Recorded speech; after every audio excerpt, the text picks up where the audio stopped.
إن الحمد لله من لا نبي بعد محمد صلى الله عليه وسلم وشر الأمور محدثاتها وكل محدثة بدعة وكل بدعة ضلالة وكل ضلالة في النار ونشهد أن لا إله إلا الله وحده لا شريك له ونشهد أن محمدا عبده ورسوله الذي أرسله بالحق بشيرا ونذيرا وداعيا إلى الله بإذنه وسراجا منيرا أما بعد فقد قال الله تعالى في كلامه المجيد وفرقانه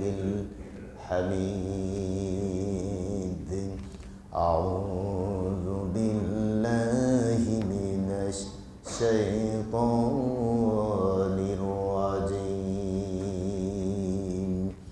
بسم الله الرحمن الرحيم يا أيها الذين آمنوا إن جاءكم فاسق بنبأ فتبينوا أن تصيبوا قوما بجهالة فتصبحوا على ما فعلتم نادمين صدق الله العظيم من عرف نفسه فقد عرف ربه قال النبي صلى الله عليه وسلم জানি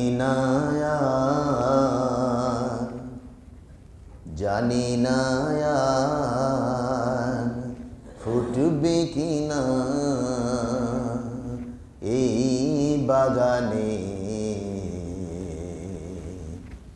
আবু বকর উমরের মতো কোন ফুল উসমান আলী খালিদের মতো কোন ফুল জানি না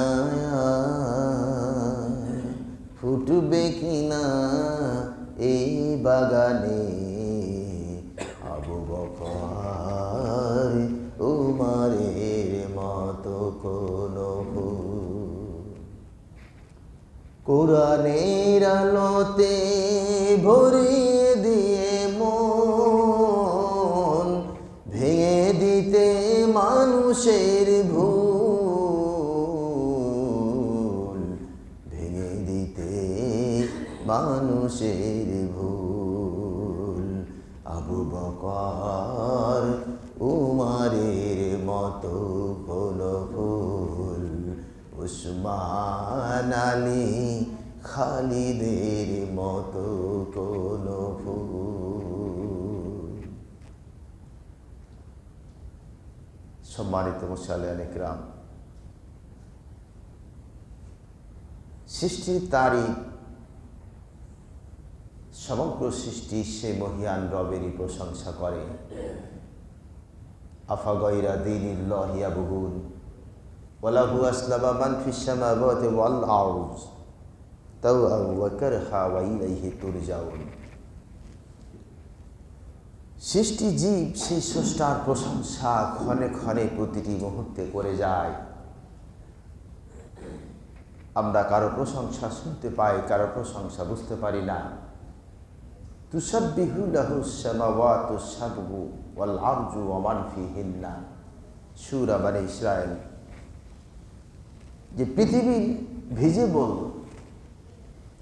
দৃশ্যমান অদৃশ্য প্রত্যেকটি মাখলুক, সবগুলিকে মাখলুক বলা হয়েছে। এমনকি পথপ্রান্তে, সমুদ্রের বেলাভূমিতে কিংবা রাস্তার ধারে, রাস্তার উপরে পড়ে থাকা ধূলি কণাগুলি আল্লাহ পাকের জিকির করতে থাকে সুবহানাল্লাহ। অথচ আমরা খালি চোখে সেগুলি দেখতে পাই না। এজন্য আল্লাহ পাক বলছেন, সবাই আল্লাহ পাকের বান্দেগি করতেছে, তোমরা কিছুগুলি দেখতে পাও, কিছুগুলি দেখতে পাও না, কিছুগুলি বুঝতে পারো, কিছুগুলি বুঝতে পারো না। কিন্তু প্রত্যেকটি মাখলুক তার নিজ নিজ ভাষায় আল্লাহ পাকের গুণকীর্তন করতেছে। সবাই বলি সুবহানাল্লাহ, আলহামদুলিল্লাহ, লা ইলাহা ইল্লাল্লাহ, সুবহানাল্লাহ, আলহামদুলিল্লাহ, লা ইলাহা ইল্লাল্লাহ, সুবহানাল্লাহি ওয়া বিহামদিহি সুবহানাল্লাহিল আযীম, মিয়া জামাল্লাহ হুব্বাত খাতায়া ফিতনা জাবানিল বাহার। এই বান্দা যখন প্রশংসাগুলি করে, এর নেকির ভার এতটা বেশি হয় যে বান্দার জীবনের গুনাহগুলি নেকির ভারে ঢেকে যায়। বলুন আলহামদুলিল্লাহ। এজন্য সবসময় এই দোয়াগুলি পড়বেন। রাস্তাঘাটে চলতেছেন, বাজারে যাচ্ছেন, বসে আছেন, জবান দিয়ে দুনিয়ার গান বাজনা না গায়া সুবহানাল্লাহ, আলহামদুলিল্লাহ, আল্লাহু আকবার, লা ইলাহা ইল্লাল্লাহ এগুলি পড়তে থাকবেন। মুসাল্লিন ইকরাম, কথার শুরুতেই সেই মহান গরিয়ান আল্লাহ পাক রব্বুল ইজ্জত ওয়াল জালাল, সেই মহান রবের দরবারে শুকরিয়া আদা করছি, যিনি আমাদেরকে সময় মতো মসজিদে এসে তার দরবারে সেজদা করার সুযোগ করে দিয়েছেন। সেই মহান মাবুদের দরবারে শুকরিয়া আদা করি, বলি আলহামদুলিল্লাহ। অতঃপর লক্ষ কোটি দুরূদ এবং তাসলিমাত বর্ষিত হোক সেই মহামানবের প্রতি, যিনি হচ্ছেন আখিরিজ জামানার পয়গম্বর, রাহমাতুল লিল আলামিন, খাতামুন নবীন।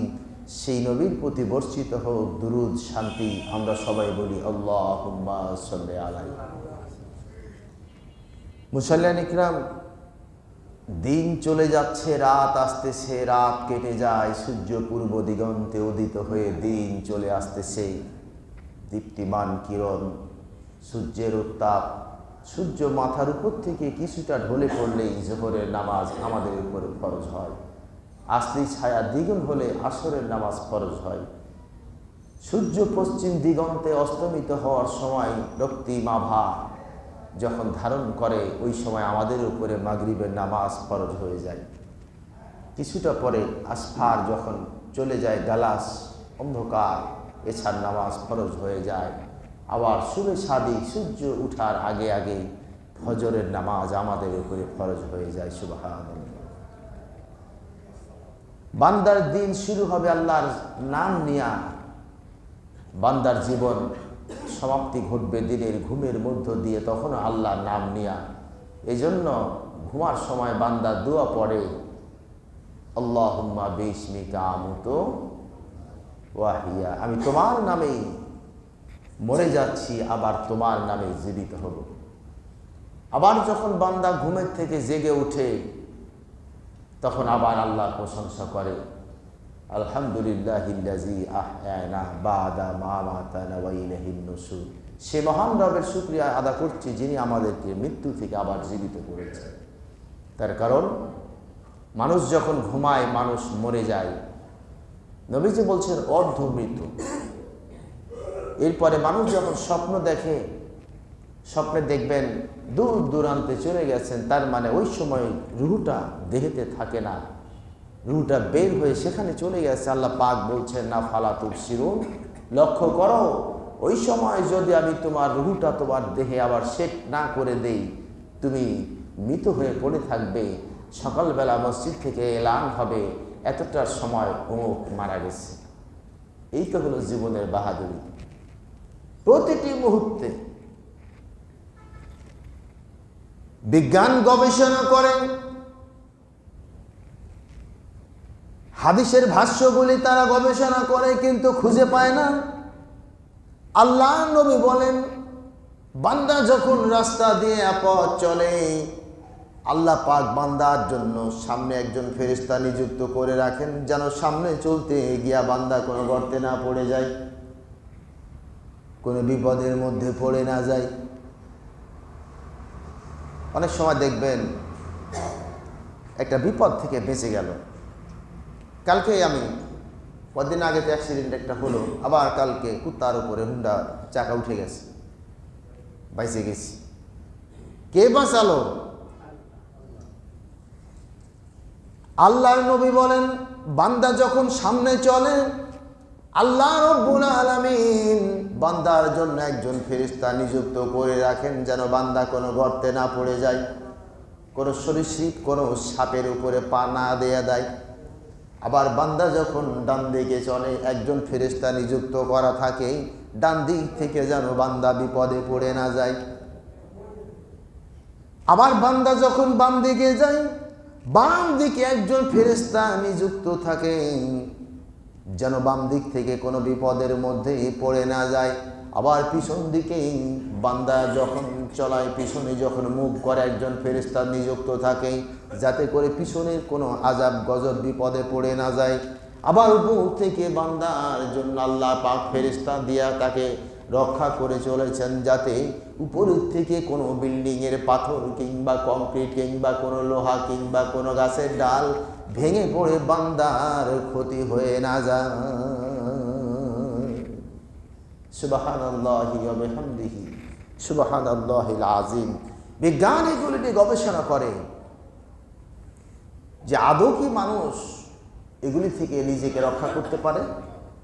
কাল্ব হচ্ছে অন্তর। নবীজি বলছেন গোটা দেহটা অসুস্থ হয় আবার গোটা দেহটা সুস্থ থাকে, আলা ওয়াহিয়াল কাল্ব, সেটি হচ্ছে তোমার অন্তর।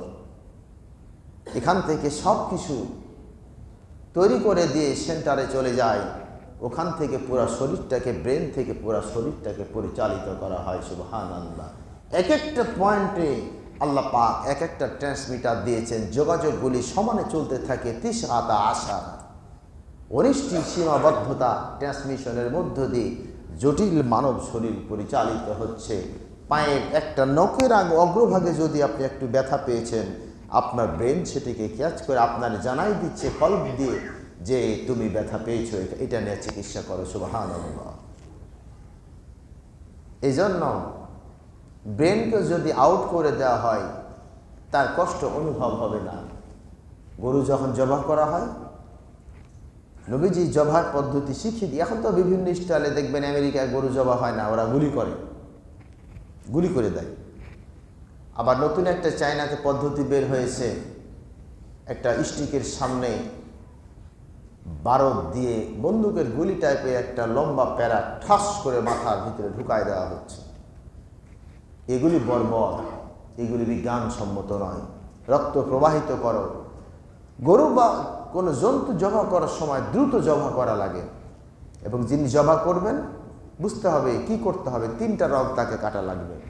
এই 3টি রগ যখন কেটে ফেলে, ব্রেন থেকে বিচ্ছিন্ন হয়ে গেছে, নিচের দিকে কি হচ্ছে সে বুঝে না, তো ছটফট করে কেন? রক্তগুলি সংকুচিত হয়ে দেহ থেকে বের হয়ে চলে যায়, রক্ত জীবাণু গ্রহণ করে। এই জন্য ছটপট করতে করতে এক পর্যায়ে নিস্তেজ হয়ে দেহের থেকে রক্তগুলি বের হয়ে এই মাংসগুলি মানুষের ভক্ষণের জন্য নিরাপদ হয়ে যায়। বলুন আলহামদুলিল্লাহ। ফাবিআইয়ি আলা'i রাব্বিকুমা তুকাযযিবান। বান্দা ও জিন ইনসান, তোমরা আল্লাহর কোন নিয়ামতকে অস্বীকার করবে? মুসল্লিয়ান ইকরাম, সূরা আহজাব এবং সূরা হুজরাত এবং সূরা মায়েদার 8 নম্বর আয়াত, দুটি আয়াত, 3টি সূরার 3টি আয়াতে 2টি পদ্ধতি আমাদেরকে নির্দেশ করে। একটা হচ্ছে স্বরাষ্ট্রনীতি, একটা হচ্ছে পররাষ্ট্রনীতি। রাষ্ট্র পরিচালনা করতে গেলে স্বরাষ্ট্র মন্ত্রণালয় যেমন অবশ্যম্ভাব্য, স্বরাষ্ট্র মন্ত্রণালয় প্রয়োজন রয়েছে, তেমনিভাবে পররাষ্ট্র মন্ত্রণালয়ের প্রয়োজন রয়েছে। তার কারণ স্বরাষ্ট্র এবং পররাষ্ট্র মন্ত্রণালয় যদি করাপ্টেড হয়ে যায়, দেশ দুর্নীতিতে ভরে যাবে। এটি হচ্ছে বাস্তব। এবং দেশের ভূখণ্ডের জনপদের মানুষগুলি, রাষ্ট্রের মানুষগুলির সার্বিক নিরাপত্তার জন্য একটা শক্তিশালী পররাষ্ট্রনীতির প্রয়োজন আছে। আজকে আমেরিকা, মার্কিন যুক্তরাষ্ট্র, ইংল্যান্ড, গ্রেট ব্রিটেন, এদের পররাষ্ট্রনীতি এত শক্তিশালী যে পৃথিবীর 200টির অধিক দেশের মধ্যে তারা পররাষ্ট্রনীতি এমনভাবে প্রভাব বিস্তার করেছে, তাদের বলয় থেকে বের হওয়া এখন টাফ ব্যাপার। বিশেষ করে বাংলাদেশের মতো রাষ্ট্র আমেরিকা, ইউরোপীয় ইউনিয়ন কিংবা জাতিসংঘের পররাষ্ট্রনীতি থেকে বের হতে পারতেছে না। তার কারণ শুধু ভঙ্গুর অর্থনীতি নয়, এখানে উপযুক্ত উন্নত মানের বিজ্ঞান ভিত্তিক নেতৃত্বের বড় ঘাটতি রয়েছে। তার কারণ এদেশের মাথা মোটা নেতাগুলি সব জ্বরে ধরা জিনে ধরা রোগী। এজন্য নেতা যিনি হবেন, নবীর দিকে তাকাতে হবে, খোলাফায়ে রাশিদিনের দিকে তাকাতে হবে। নেতা কাকে বলে? রাষ্ট্র পরিচালনা করতে গেলে নেতৃত্বের আসনে বসে মেধা মননশীলতার প্রয়োগ কেমনে করতে হবে, বিশ্ব নবীর জীবনের দিকে তাকাতে হবে।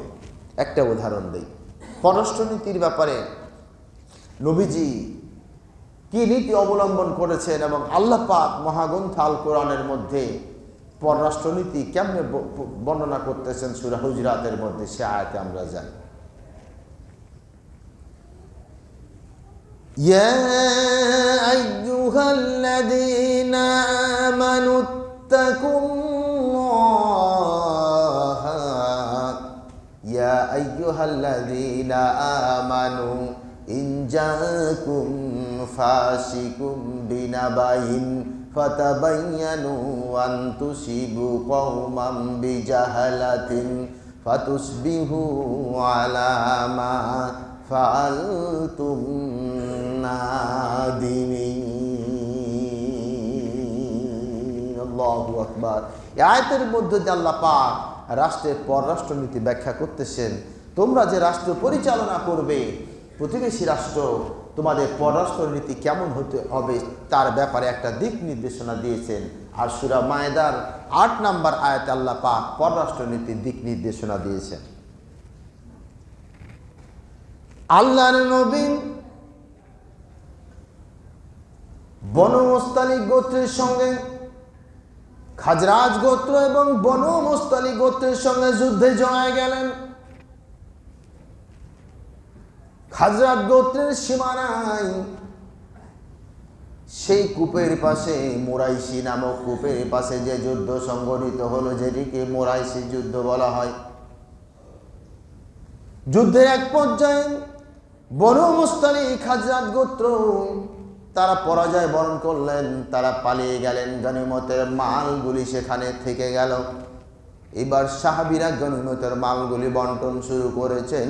এমন অবস্থায় একজন মুহাজির এবং একজন আনসার সাহাবীর মধ্যে দ্বন্দ্ব হয়ে গেল। গনিমতের মাল বন্টন করতে গিয়ে দ্বন্দ্ব শুরু হয়ে গেল। মুহাজির কারা? মক্কা থেকে যারা মদিনায় আশ্রয় নিয়েছে, এরা হচ্ছে মুহাজির। আমরা যেটিকে ইংরেজিতে বলি রিফিউজি। রিফিউজি বাংলাতে আমরা এটাকে শরণার্থী বলি, এর আঞ্চলিক ভাষা হচ্ছে রিফিউজি। রিফিউজি ইংরেজিতে কথাটা রিফিউজি। যেমন এই যে রোহিঙ্গা, 7-8 লক্ষ রোহিঙ্গা বাংলাদেশের কক্সবাজারে ঢুকে পড়েছে, এগুলো হচ্ছে রোহিঙ্গা বলতেছি। তো এখন রিফিউজির আরেকটা অর্থ রোহিঙ্গা। দেখা অনেকে ফাইজলামো করে কয় রোহিঙ্গা আসছে, রোহিঙ্গা। আমাদের চাঁপাইনবাবগঞ্জে অনেক মানুষ আছে যারা রিফিউজি। পাকিস্তান ভাগ হওয়ার পর যখন বাংলাদেশ স্বাধীন হয়, স্বাধীনতা পরবর্তীতে ইন্ডিয়ার বিহার, পশ্চিম বাংলার অনেক মানুষ কিন্তু বাংলাদেশে এসে বসবাস করে। বিশেষ করে শহরাঞ্চলের বেশ কিছু মানুষ কিন্তু বসবাস করে। এরা কিন্তু রিফিউজি। সময়ের আবর্তনে মূল ধারায় এরা সামিল হয়ে গেছে। বনু মুস্তালিক এবং বনু খাজরাজ গোত্রের যুদ্ধের পরে গনিমতের মাল নিয়ে আনসার সাহাবী এবং মুহাজিরের মধ্যে দ্বন্দ্ব হয়ে গেল। এক পর্যায়ে হাতাহাতি হয়ে গেল, চরম একটা পরিস্থিতি সৃষ্টি হয়ে গেল। নবীজি সেই জায়গায় এই অবস্থায় নাই। এমন অবস্থায় মুনাফিক সর্দার আব্দুল্লাহ ইবনে উবাই এসে মদিনার আনসারদের উত্তেজিত করতে আরম্ভ করলো। এই মক্কার মুহাজিরদেরকে তোমরা আশ্রয় দিয়েছো, এদেরকে থাকতে দিয়েছো, জায়গা দিয়েছো, জামিন দিয়েছো, খাবার দিয়েছো, আর আজকে তারা তোমাদের এই ঘাড়ে উঠে তোমাদেরকে খুবলে খাচ্ছে। অচিরেই তোমরা এদেরকে মক্কা মদিনা থেকে তাড়িয়ে দেওয়ার ব্যবস্থা করো, নইলে পুরা মদিনাকে ওরা গ্রাস করে ফেলবে। আব্দুল্লাহ ইবনে উবাই উস্কানিমূলক পরামর্শ দিতে আরম্ভ করলো।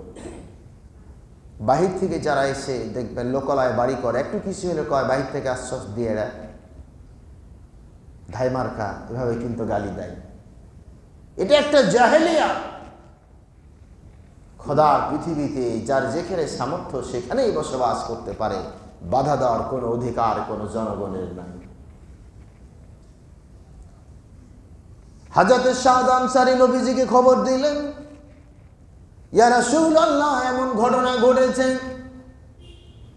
কিন্তু আব্দুল্লাহ ইবনে উবাই এবং কাফেররা জানতো নবীজির সামনে মিথ্যা বললে আমরা ধরা খেয়ে যাব। তার কারণ নবীর সামনে হযরত জিবরাইল নবীজিকে জানাই দিতেন মিথ্যা বললে ধরা খেয়ে যাব। এই জন্য নবীজি আসার আগেই মুনাফিক সর্দার আব্দুল্লাহ ইবনে উবাই নবীর দরবারে গিয়া নবীর সামনে ঘটনার সত্যতা অস্বীকার করে ফেলেছে। এরপরে নবীজি আসলেন। নবীজি লক্ষ্য করে দেখেন আনসার বাহিনী মুহাজির বাহিনী মুখোমুখি অবস্থান। নবীজি বললেন ইয়া ওয়াইহাকা,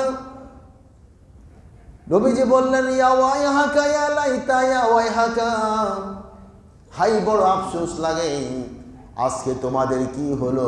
তোমরা কি আবার জাহেলিয়াতের জামানায় ফিরে যেতে চাও নাকি?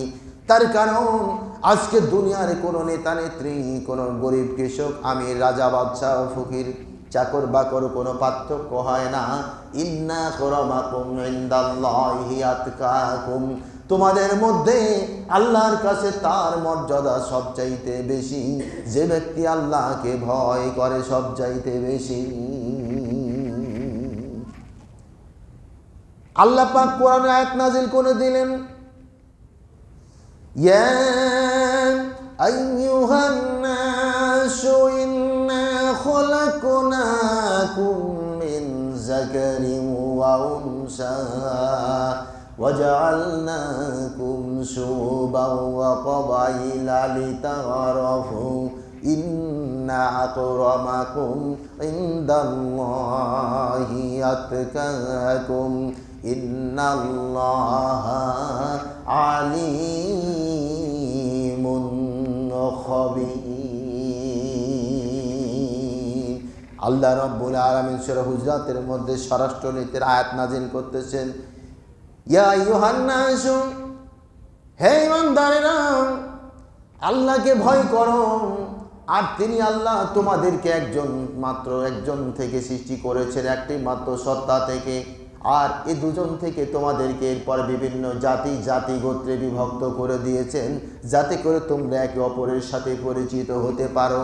ইন্না আকরামাকুম ইনদাল্লাহি আতকাকুম, সুতরাং তোমাদের মাঝে মর্যাদার বিচার হবে না ধনট্টসলে দিয়ে, মর্যাদার বিচার হবে না বংশ গৌরব দিয়ে, মর্যাদার বিচার হবে না নেতা নেত্রী দিয়ে, মর্যাদার বিচার হবে না চেহারা সুরাত দিয়ে। ইন্না আকরামাকুম ইনদাল্লাহি আতকাকুম, তোমাদের মধ্যে আল্লাহর কাছে তার মর্যাদা সবচাইতে বেশি যে ব্যক্তি আল্লাহকে ভয় করে, সবচাইতে বেশি। ইন্নাল্লাহা আলিমুন খবীর, তোমরা যা কিছু কর আল্লাহ সব কিছুর খবর রাখে। এগুলি স্বরাষ্ট্রনীতির আয়াত আল্লাহ পাক বিধিত করছেন।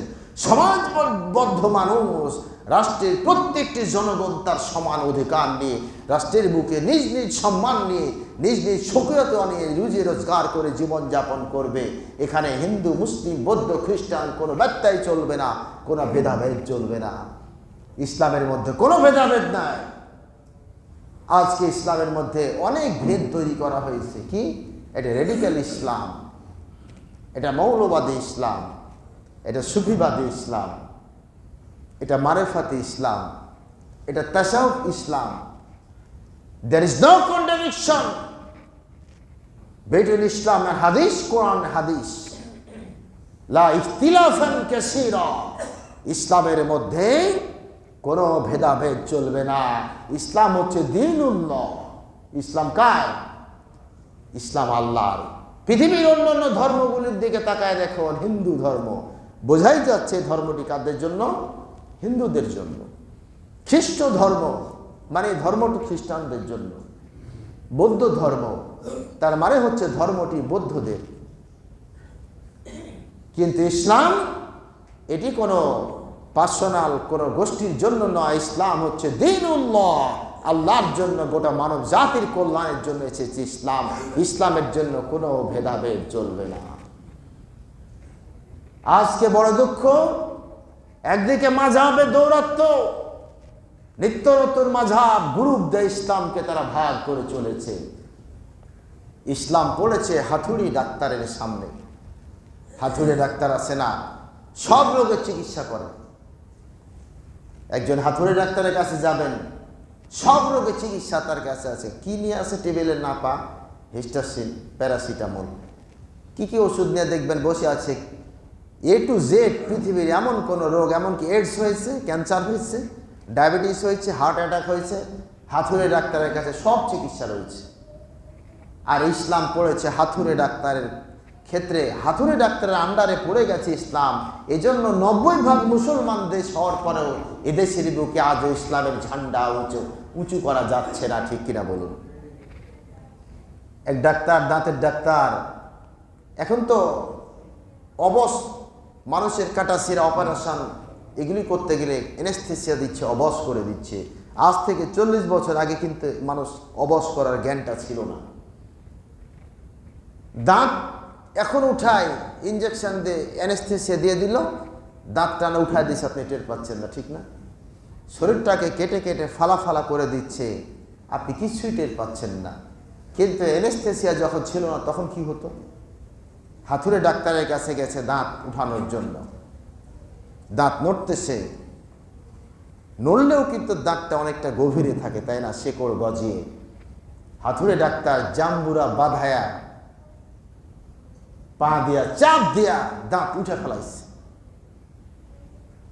4-5 দিন 10 দিন হয়ে গেল, দাঁত সুস্থ হচ্ছে না, ব্যথা ভালো হচ্ছে না। কিরে, কি সমস্যা?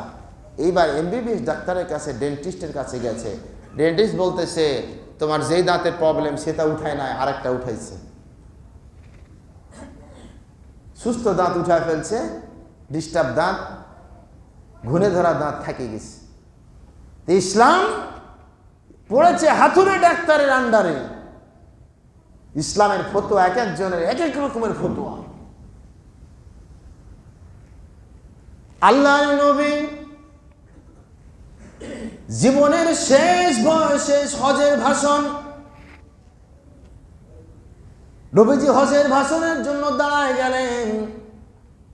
আসর নামাজের পরে, মাগরিবের নামাজের পূর্বে সময় নবীজি আরাফাতে ভাষণ দিয়েছেন। 1 ঘন্টার ভাষণ, 54টি বক্তৃতার তিনি সেখানে দিক নির্দেশনা দিয়েছেন। ইতিহাস কথা বলেন, আরাফার মাঠে নবীজি যখন আরাফাতের বিদায় হজ্জের ভাষণ, যেটিকে আরাফাতের ভাষণ বলা হয়, নবীজি ওই ভাষণের মধ্যে যখন কথা বলছিলেন, তাফসীরের মধ্যে পাওয়া যায়, তারিখের কিতাবে পাওয়া যায় 1,20,000 সাহাবীরা ছিলেন। আবার কোন তাফসীরে পাওয়া যায় 1,40,000। তার মানে হলো 1,24,000 বা 20,000 যারা হিসাব করেছে, মহিলাগুলিরে বাদ দিয়েছে, কিন্তু সেখানে অনেক মহিলা থাকার কারণে 1,40,000। আল্লাহর নবী সেই ভাষণের মধ্যে বললেন, ফাত্তাকুল্লাহা ফিন-নিসাই ফাইন্নাকুম আখাযতুমুহু বিআমানিল্লাহি ওয়াস্তাহালালতুম। ও মানুষেরা, তোমরা তোমাদের স্ত্রীদের ব্যাপারে অবশ্যই আল্লাহকে ভয় করে চলবে। তার কারণ তোমাদেরকে কথা মনে রাখতে হবে যে তোমরা আল্লাহকে সাক্ষী রেখেই তাদেরকে সঙ্গী হিসাবে গ্রহণ করেছো। আল্লাহকে সাক্ষী রেখেই তোমরা তাদেরকে সঙ্গী হিসাবে গ্রহণ করেছো, তাদেরকে ব্যবহার করেছো, ভোগ করেছো, উপভোগ করেছো। সুতরাং তাদের ব্যাপারে তোমরা আল্লাহকে ভয় করবে। নবীজির ভাষণের পরে, আসরের পরে কিছুক্ষণ পরে জিবরাইল হাজির হয়ে গেলেন। লক্ষ্য করুন, আদম আলাইহিস সালাম থেকে শুরু করে শীষ আলাইহিস সালাম চলে গেলেন, শত শত বছর তারা ইসলাম প্রচার করলেন। এরপর ইদ্রিস আলাইহিস সালাম এসে শত শত বছর ইসলাম প্রচার করেছেন। এরপরে নূহ আলাইহিস সালাম শত শত ইল্লা খামসিনা আম্মান 950 বছর ইসলাম প্রচার করেছেন।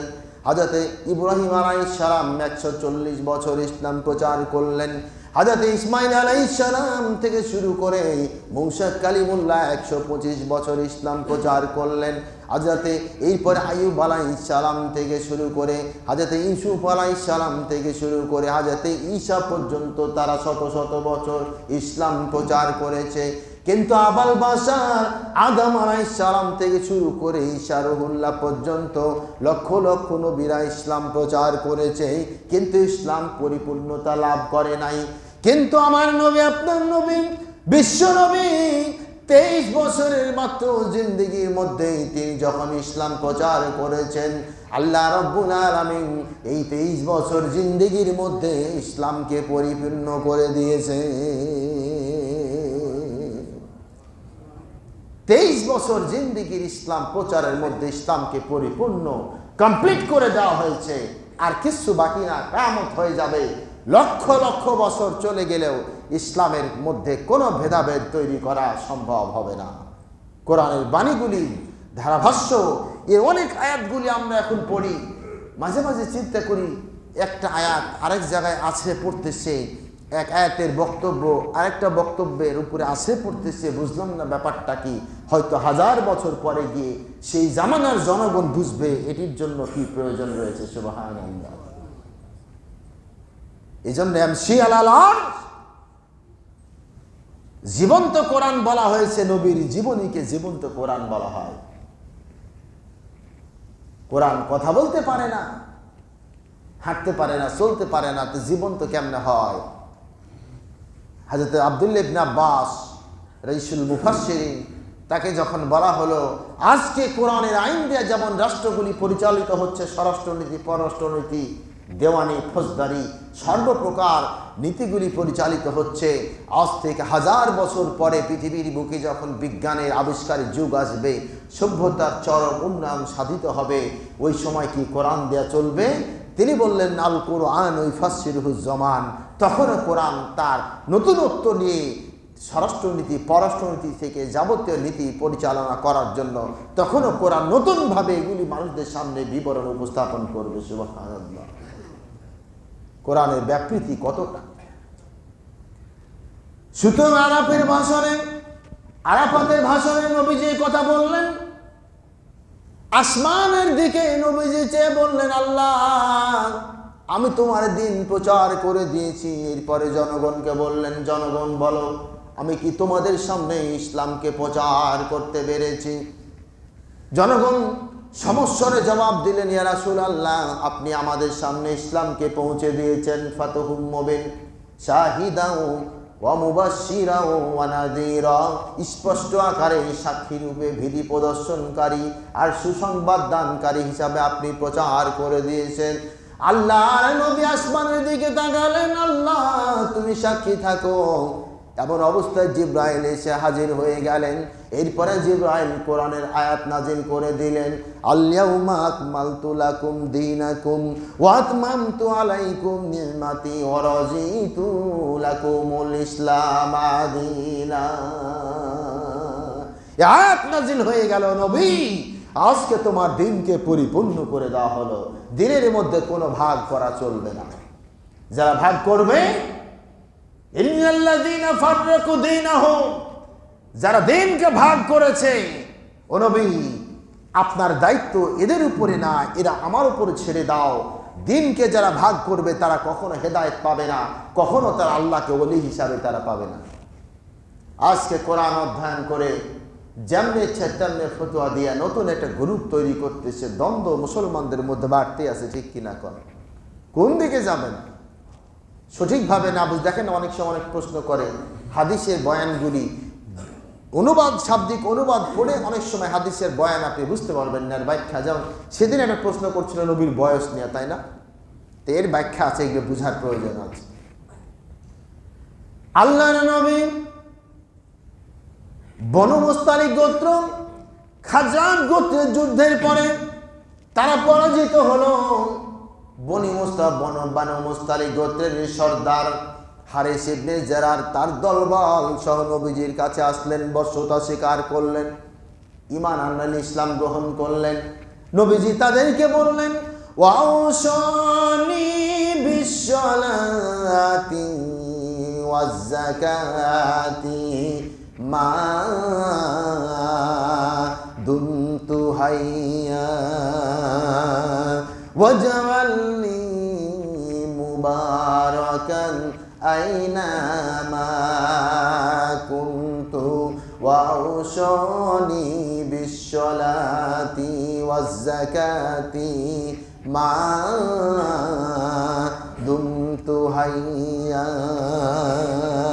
আল্লাহর নবী তাকে আয়াত শোনা দিয়ে বললেন, ও হারিস ইবনে জারার, তুমি ইসলাম গ্রহণ করেছো, তোমাদের সঙ্গে আমার কোনো দ্বন্দ্ব নাই, কিন্তু এখন তোমার প্রথম কাজ হচ্ছে যেখানেই থাকবা নামাজ কায়েম করবা, আর পৃথিবীর যেখানেই থাকো না কেন যাকাত প্রদান করবা।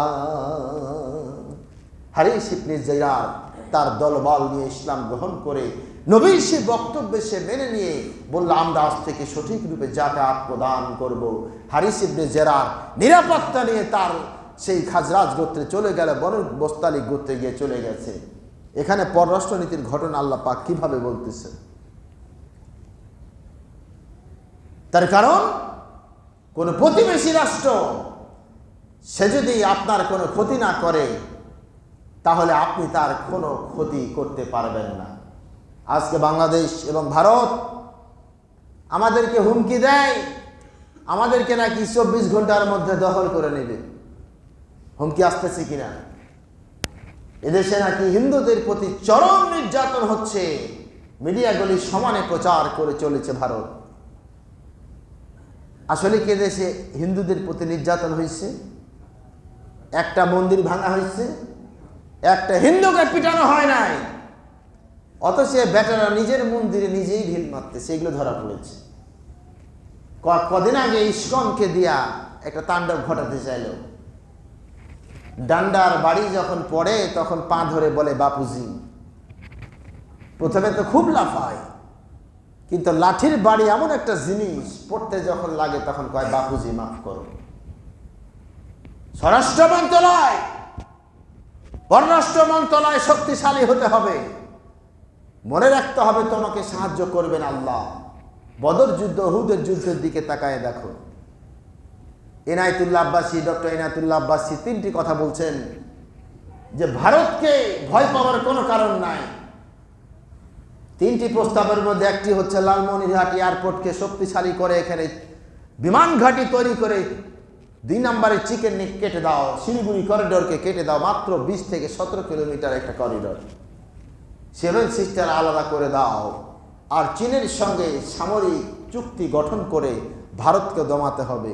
এটি যদি হয় ছিন্ন ভিন্ন হয়ে যাবে, তার কারণে নবীজি বলে গেছেন খরাবুল হিন্দি মিনাসি, এক সময় ভারত খণ্ড বিখণ্ড হয়ে যাবে। পররাষ্ট্রনীতি, জোর করে তুমি কারো রাষ্ট্র, কারো জমি জায়গা দখল করতে পারো না। এদেশে যখন 47-এ দেশ ভাগ হয়, ইতিহাস শুনে রাখেন, পাকিস্তান যখন ভাগ হয়ে গেল, এটা পূর্ব পাকিস্তান মুসলিম মেজরিটি দ্বিজাতি তত্ত্বের ভিত্তিতে লাহোর প্রস্তাবের ফর্মুলা শিক্ষিত মানুষ জানলো, এটা ব্যাখ্যা বোঝে না। বর্তমান যেটা বেঙ্গালুরু, কর্ণাটকা তার রাজধানী হায়দ্রাবাদ, তাই না? টিপু সুলতান এলাকা, এই অঞ্চলটি ছিল মুসলিম স্বাধীন এলাকা হায়দ্রাবাদ, আর এদিকে ছিল সিকিম। ইন্ডিয়ান কাফের সরকার এই সিকিমের মধ্যে গৃহযুদ্ধ লাগাই দিল। গৃহযুদ্ধ লাগাই দিয়া তাদের মদতপৃষ্ট সরকার তৈরি করে সিকিমে বসায়া, পরে একটা বন্দুকের নলের মাথায় দিয়া ভোট করে দিয়ে ভারতের সঙ্গে রাষ্ট্রটাকে যুক্ত করে সিকিম বাদ, এখন সিকিম ভারতের একটা প্রদেশ, ঠিক না? হায়দ্রাবাদ তার নিজস্ব সেনাবাহিনী, নিজস্ব মুদ্রা, রাষ্ট্র ব্যবস্থা ছিল। সেখানে ভারত সরকার সেখানে কি করেছে? সামরিক আগ্রাসন করেছে। তারপরে হিন্দু মুসলমানদের দ্বন্দ্ব, সেখানে মাত্র 10% হিন্দু, দ্বন্দ্ব লাগায় হিন্দুদের রক্ষার নামে 30,000 সৈন্যবাহিনী নিয়ে সামরিক আগ্রাসন দিয়ে হায়দ্রাবাদের স্বাধীনতাকে ছিনিয়ে নেয়া এটি ভারতের মধ্যে দখল করেছে। বেটা ডে অর টুমরো এগুলি ছেড়ে দিতে হবে, পরের জায়গা রাখতে পারবা না। সময় শেষ হয়ে গেছে, খুতবা শেষ করে দেব। এগুলি আমাদেরকে বোঝা দরকার। আল্লাহ রাব্বুল আলামিন বললেন, ইয়া আইয়ুহাল্লাযীনা আমানু, আল্লাহ পাক ডেকে বললেন, হে ঈমানদারেরা, কুনু কওয়ামিনা লিল্লাহি শুহাদা বিল কিসত। সূরা মায়েদার 8 নম্বর আয়াতে বলছেন, কুনু কওয়ামিনা লিল্লাহি শুহাদা বিল কিসত। হে ঈমানদারেরা, তোমরা আল্লাহর ওয়াস্তে সত্য ন্যায়ের উপরে দণ্ডায়মান হয়ে যাও, সত্যের উপরে দাঁড়িয়ে যাও, আর ইনসাফের সাক্ষ্যদাতা হয়ে যাও। ওয়ালা ইয়াজরিমান্নাকুম শানাআনু কওমিন আলা আল্লা তা'দিলু, আর কোন বিশেষ সম্প্রদায়ের শত্রুতা তোমাদেরকে যেন উত্তেজিত করে না ফেলে, যার কারণে তোমরা ইনসাফ থেকে দূরে সরে যাও, ন্যায় বিচার থেকে দূরে সরে যাও। এই দিনু এই শব্দের পরে এখানে অক্ফে মুতলাকের ব্যবহার হয়েছে। এই দিনু তোমরা ন্যায় বিচার করো, এই দিনু ন্যায় বিচার করো। ওয়াত্তাকুল্লাহ, এর পরে ওয়াত্তাকুল্লাহ, আল্লাহকে ভয় করতে থাকো। তার কারণ এই ন্যায় বিচারের সঙ্গে খোদা ভীতির সঙ্গে একটা খোদা ফিরিস্তির সঙ্গে গভীর সামঞ্জস্য রয়েছে। এরপরে তোমরা যদি ন্যায় বিচার না করো, তোমরা ইনসাফ থেকে দূরে সরে যেতে পারো। ওয়াত্তাকুল্লাহ, আল্লাহকে ভয় করো। আল্লাহ রাব্বুল আলামিন তোমাদের সব কিছুর খবর রাখে। কোন উস্কানিমূলক বক্তব্য শুনে একটা রাষ্ট্রের প্রতি আক্রমণ করা ইসলাম নিষেধ করে দিয়েছে। 9/11 মার্কিন যুক্তরাষ্ট্র কি করলো? টুইন টাওয়ারকে ভেঙেছে, মোল্লা ওমর আফগানিস্তানের উপরে, তারপর ইরাকের উপরে চরম বোমা বর্ষণ করেছে। ঠিক কিনা কোন? এগুলি হচ্ছে পররাষ্ট্রনীতির ফর্মুলা। প্রিয় ভাইরা, আল্লাহ পাক আমাদের বুঝার তৌফিক দান করুন। ওয়াখির দাওয়ানা আনিল হামদুলিল্লাহি রাব্বিল আলামিন। ইন্নাল্লাহা ইয়া'মুরু বিল আদলি ওয়াল ইহসান ওয়া ইতা'i যিল কুরবা ওয়া ইয়ানহা আনিল ফাহশাই ওয়াল মুনকার ওয়াল বাগই ইয়া'iদুকুম লাআল্লাকুম তাযাক্কারুন ফাযকুরুনি